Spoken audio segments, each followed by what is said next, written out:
रेवाड़ी भाजपा के पूर्व विधायक रणधीर सिंह कापड़ीवास ने केंद्रीय मंत्री राव इंद्रजीत सिंह के बयान पर तीखी प्रतिक्रिया व्यक्त की।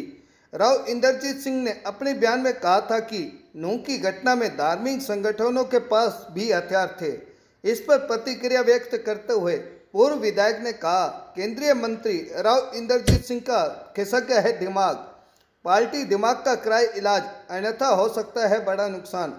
केंद्रीय मंत्री राव इंद्रजीत सिंह के बयान से असली व नकली बीजेपी का फर्क दिखता है साफ। किया सवाल, राव इंद्रजीत सिंह बताए हिंदू संगठनों के हथियार से किसको पहुंची हानि। राव इंद्रजीत सिंह दो नाव में कर रहे हैं सवारी। राव इंद्रजीत सिंह कांग्रेस में जाने की कर रहे हैं तैयारी। राव इंद्रजीत सिंह को पद से देना चाहिए इस्तीफा, राजघरानों की राजनीति होगी समाप्त।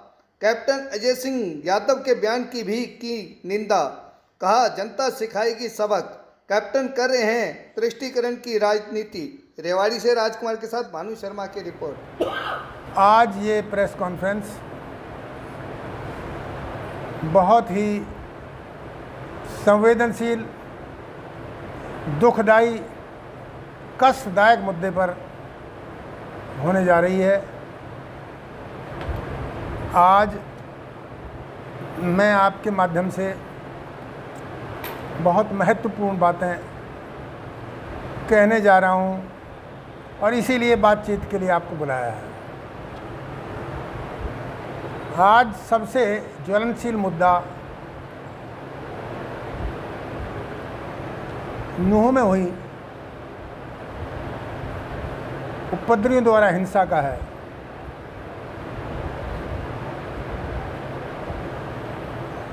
इसमें कोई शक नहीं कि आज़ादी के समय और पुराने समय में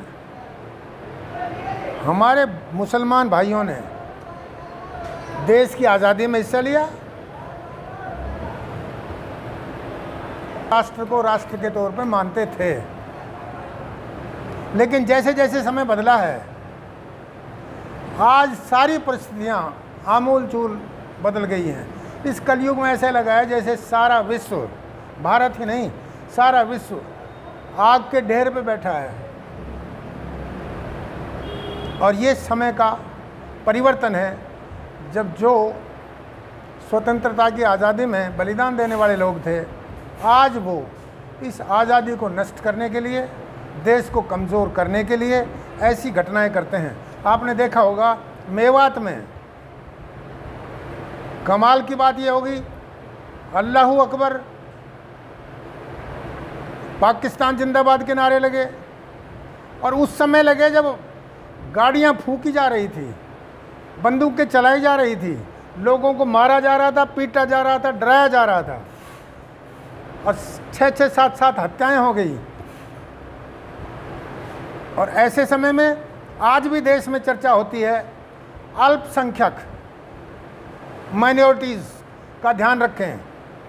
मैं ये कहना चाहता हूँ केंद्र सरकार से और राज्य सरकार से और माननीय मोदी जी से, मुख्यमंत्री मनोहर लाल जी से, कि आप जो संवेदना की बात करते हैं अल्पसंख्यक की, क्या कारण है जहाँ हिंदू मेजॉरिटी में है और मुसलमान अल्पसंख्यक है, वहाँ मुसलमान सुरक्षित है, और जहाँ हिंदू अल्पसंख्यक है, मुसलमान मेजॉरिटी में है, वहाँ हिंदू सुरक्षित नहीं है। उनका पलायन करा दिया जाता है, उनकी संपत्ति पे कब्जा हो रहा है। और यही कारण है आज भारत जैसे देश में 40 से ज़्यादा ज़िले एक समुदाय का उनका छत्रप हो गया है। और आगे क्या होने वाला है, ये स्थिति माननीय प्रेस, हमारे समाज के लोग सब अच्छी तरह समझ सकते हैं। एक तरफ पूरे हरियाणा में हमारे मुस्लिम समुदाय के लोग, रेहड़ी वाले हैं, चाहे नाई का काम करते हैं, पेंटिंग का काम करते हैं, चाहे मिस्त्री का काम करते हैं, पूरे हरियाणा में फैले हुए हैं। उनका सम्मान है, कोई कुछ नहीं कहता। और जो अल्पसंख्यक हिंदू हैं, उनको धीरे धीरे करके टॉर्चर किया जाता है, भगाया जाता है। और वहाँ जाके आप पूछो तो वहाँ की महिलाएं क्या कह रही हैं कि हमारा कोई जीना नहीं है। तो इस पे कौन ध्यान देगा, ये बहुत गंभीर बात है। और ऐसी स्थिति में, ऐसे समय में जब एक विधायक विधानसभा में ये कहता है कि मैं लोगों को नाम लेके किसी का मैं प्याज की तरह फोड़ दूंगा, वो तो विधानसभा का बयान था। और एक दिन पहले बयान देता है कि मैंने विधानसभा में भी आपके हक में लड़ाई लड़ी और अब भी मैं आप सबसे आगे रहूंगा, आपको घबराने की जरूरत नहीं है। ऐसे व्यक्ति को इतनी बड़ी सुरक्षा दी जाए, इसमें क्या सोच इसके पीछे मैं नहीं जानता। मोनू मानेसर ने बयान दिया है कि अगर मैं दोषी हूं मुझे गिरफ्तार किया जाए, पर मामन खान को भी गिरफ्तार करके उसी बैरक में हम दोनों को रखा जाए। तो अगर उसका दोष है, वो खुद कहता है कि मुझे गिरफ्तार किया जाए, मैं जाने को तैयार हूं। दूसरी तरफ हमारे यहाँ के सांसद और केंद्रीय राज्य मंत्री बयान देते हैं कि संगठन के लोग हथियार लेके गए, तलवार लेके गए, डंडा लेके गए, और ये उन्होंने ना सोचा ना समझा, किसी की कही कहाई बात को अपने आप फेंक दिया।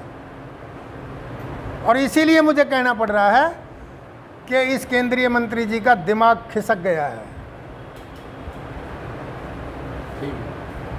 दिमाग खिसक गया है, मोदी जी की कैबिनेट में है। अगर खिसक गया है तो इसकी जांच कराई जाए और इलाज कराया जाए, अन्यथा नुकसान ज़्यादा हो जाएगा। अब तो शायद रेवाड़ी वासियों को भी, हरियाणा वासियों को भी, बीजेपी के शीर्ष नेताओं को पता लग गया होगा कि जब मैंने चुनाव के दौरान एक मुद्दा उठाया था कि असली और नकली बीजेपी कौन सी है, अब समझ में आ गया होगा कि असली बीजेपी कौन सी है और नकली कौन सी है।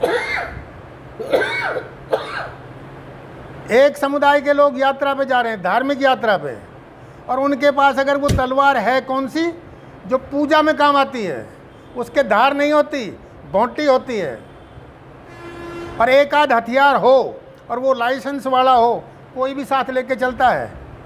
डंडा कोई घर से लेके नहीं जाता, ऐसी परिस्थिति आने पर कहीं से उठा भी सकता है। और जब इतनी महिलाएं, छोटे छोटे बच्चे साथ हों तो कोई आदमी लड़ाई के लिए, उपद्रव के लिए जाते हैं क्या?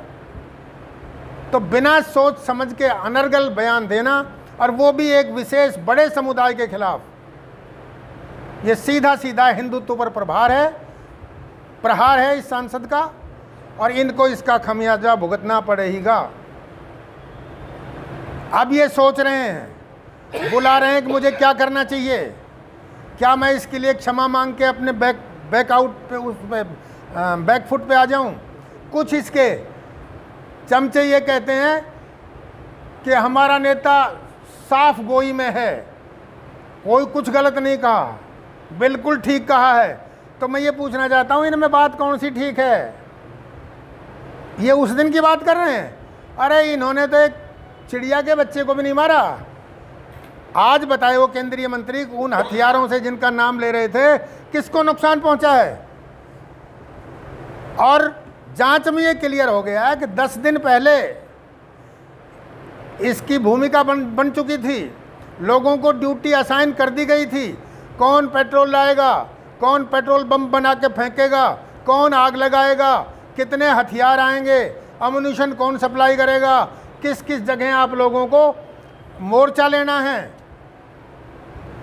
और उन्हीं का एक विदेशी कह रहा है, आपने सुना होगा क्योंकि ये व्हाट्सएप वगैरह तो सारी आ जाती हैं, कि यार इतने बहादुर हो के मेवात के मुसलमान, अगर तुम में दम है, थोड़ा बहुत भी जान और आत्मा है, तो 100-200 को तो टपका दो। तो इस तरह की तैयारियां वहाँ से हैं, उनका कोई दोष नहीं। बराबर में दोषी खड़ा कर दिया है हिंदू समाज को, बजरंग दल को, संगठनों को, उनके बराबर में अपराधी इन्होंने जो घोषित किया है, ये बहुत दुखदाई है। और अपनी गलती मानते हुए उनको अपने पद से इस्तीफा दे देना चाहिए, क्योंकि जो दो नाव में पैर रखता है कि बीजेपी में मंत्री हाथ जोड़ लेंगे, कांग्रेस में जाने की तैयारी, तो जो दो नाव में पैर रखता है वो जरूर डूबेगा।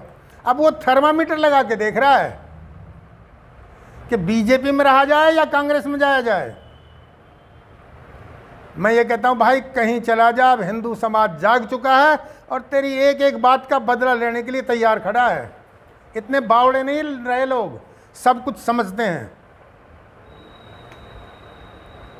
आप देखिए मेवात में सीबीआई के सीआईडी के दफ्तर के सामने 300 रोहिंग्या के घर, और सीबीआई को पता नहीं क्या हो रहा है, केंद्रीय मंत्री को नहीं पता क्या हो रहा है,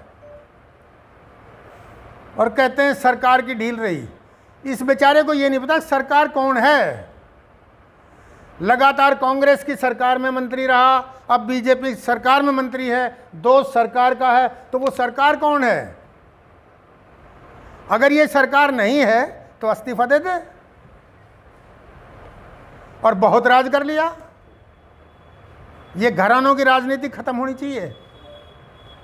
कप्तान अजय सिंह ये भी अपनी वोटों के लिए दूसरे समुदाय का पक्ष ले रहा है, उनको निर्दोष बता रहा है, उन पे अत्याचार बता रहा है, सरकार की फेलियर बता रहा है, सरकार की वजह से उन लोगों ने ऐसा सब कुछ कर दिया। ये बयान जनता समझती है। तो अब कप्तान अजय सिंह को और इंद्रजीत सिंह को दोनों को इसका मज़ा मिल जाएगा। और घरानों की राजनीति निश्चित तौर पे समय आ गया, अब खत्म होने वाली है। आम परिवार का कोई भी आदमी आए, साधारण आदमी कोई भी आए, जिसमें देश सेवा समाज सेवा करने की इच्छा है, वो कहीं भी आए, कोई भी आए, कोई जीते कोई हारे, देशभक्ति के साथ अच्छे काम करने की जिसकी नीयत हो वो आना ही चाहिए। हम स्वागत करेंगे।